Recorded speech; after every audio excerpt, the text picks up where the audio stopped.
I'll go ahead and get started with the serious stuff now. Okay. But so Jason, I know you want to talk about the CARES Act today, but before we do, can we talk about how people in retirement are heading into retirement and can have more confidence in their retirement plan? Yeah, it's one of the things we're always teaching, especially, everybody has a lot of confidence when everything's going really well, but you really find out how good you feel about your plan and your cash flow when the market drops 30% in just a matter of weeks.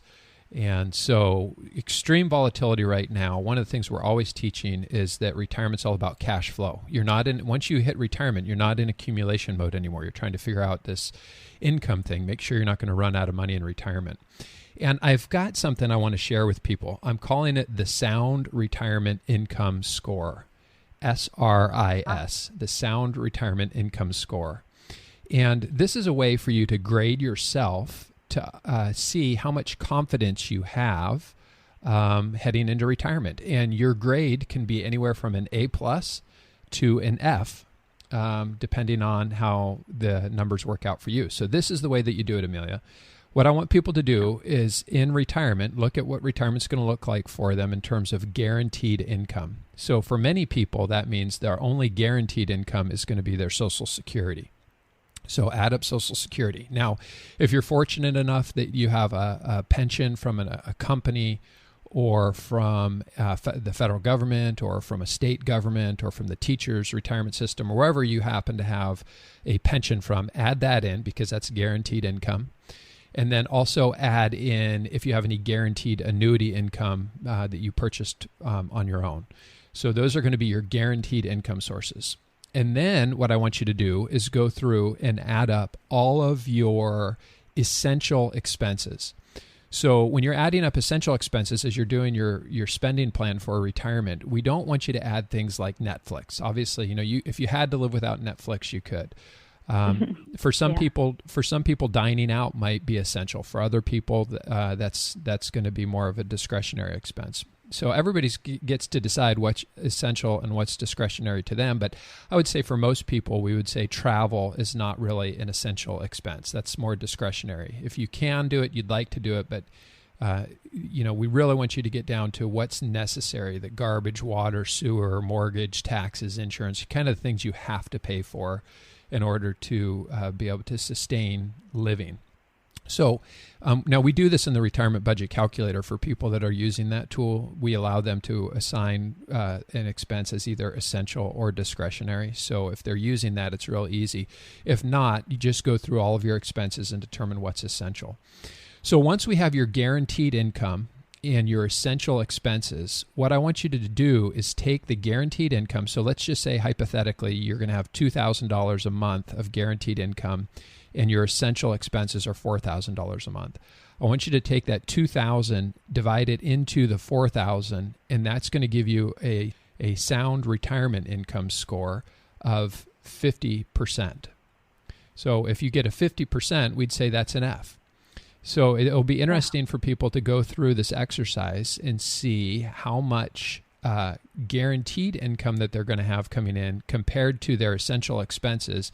And what I know, Emilia, is that when you have more guaranteed income, some of the people that we've met with over the years, they have Social Security, they have federal pensions, they have military pensions. They have so much guaranteed income coming in that regardless of what the economy's doing, regardless of what the stock market's doing, they know that they've got a check coming in every month, and that provides just a lot of security for them. They just aren't worried about it. So that's what I'm calling the Sound Retirement Income Score. What do you think about that tool or that method? Yeah, that's great. I think it's a very basic way of helping people understand if they're ready. And I think that, it makes sense for anybody right now, whether or not you're in retirement. So I think that's a great idea. Retirement income, Sound Retirement Income Score. That's perfect. The Sound Retirement Income Score. Yep. Yeah. So one of the other things I wanted to talk about briefly before we get into the CARES Act is this kind of an analogy, or, as we think about your investments, your money, and we think about football. In the game of football, you've got both an offense and a defense. And I'm just reminded, Emilia, that when you're diversified, as a financial advisor, somebody that's giving advice to people and helping them with this journey, it puts us in a position where we're always having to apologize because in years like last year in 2019, when the market's going up, up, up, and you're just making so much money, our offense is doing really well, but our defense isn't doing so hot. And so it forces, as an advisor, we have to apologize, say, hey, sorry, we've got this defensive position in here. It's not doing great during the good times.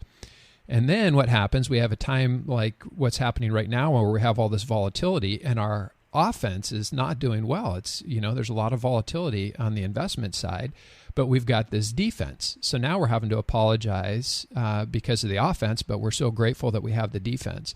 What I found, Emilia, is that a lot of people only have an offense. A lot of people haven't figured out how to create the defense for their strategy, but it's important that you have both, because in the good times, you want to be able to capture the opportunities.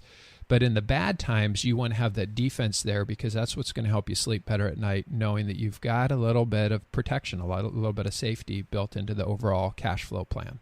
And so I just wanted to talk a little bit about that before we get into this new CARES Act that just passed in Congress. Yeah, a lot of great information there, Jason. So I wanted to ask too, I know you have a webinar coming up. Is this going to be part of what you'll be covering in that webinar, or is it going to be more during the webinar that you have next week? Well, so what we're doing right now is really radical. Again, we're trying to respond to this coronavirus and help people in a way that I hope people one day will look back and just really feel like the work that we're doing is making a big impact in their life. But what we're doing right now is we're doing free financial planning for a lot of people. We're putting together a comprehensive year-by-year cash flow plan. The only thing is we're asking them to come to the webinar first so that we can show them exactly which forms we want them to fill out before we meet with them digitally over a digital meeting.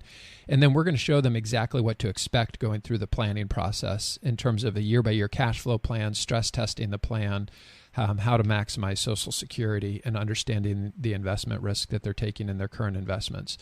And so, yeah, we do have a webinar coming up. And really the purpose of that, again, is just to say, hey, if you want us to help you build the plan, please come to the webinar first so you can know what to expect. Great. So for all of our listeners, if you're interested in taking advantage of that opportunity, you can go to soundretirementplanning.com and register for that webinar coming up next week. So I'm going to go ahead and take us back to our overall topic today, Jason. So the CARES Act. So what is the CARES Act?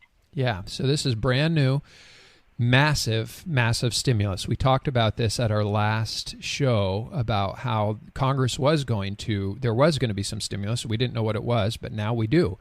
And CARES Act stands for Coronavirus Aid, Relief, and Economic Security Act, the CARES Act. And so this thing is massive, Emilia, over $2 trillion. That's trillion. And sometimes we throw these numbers around and people don't really understand how big of a number we're talking about here. So I just want to help people wrap their mind around how big $1 trillion is. So we're going to put it in the context of seconds. And I've got a little trivia for you here. How long? Cool. Yeah, I like this. Yeah. How long does it take for 1 million seconds to go by? 11 days. I have no idea. Oh my gosh. 11 days. Yeah. 1 million seconds to go by. It's right about 11 days. How long does it take for 1 billion seconds to go by? 2 years. About 32 years. Oh my gosh. Yeah, 1 billion seconds. Doesn't seem like that much more. Yeah, but now check this one out. How long does it take for 1 trillion seconds to go by? I'm not even going to guess that one. About 32,000 years for 1 trillion seconds. So wow. The context of the stimulus is massive, and that's we talked about the fact that there's going to have to be a massive response because businesses are being shut down, not because anybody did anything wrong, but because we're trying to keep people safe. And so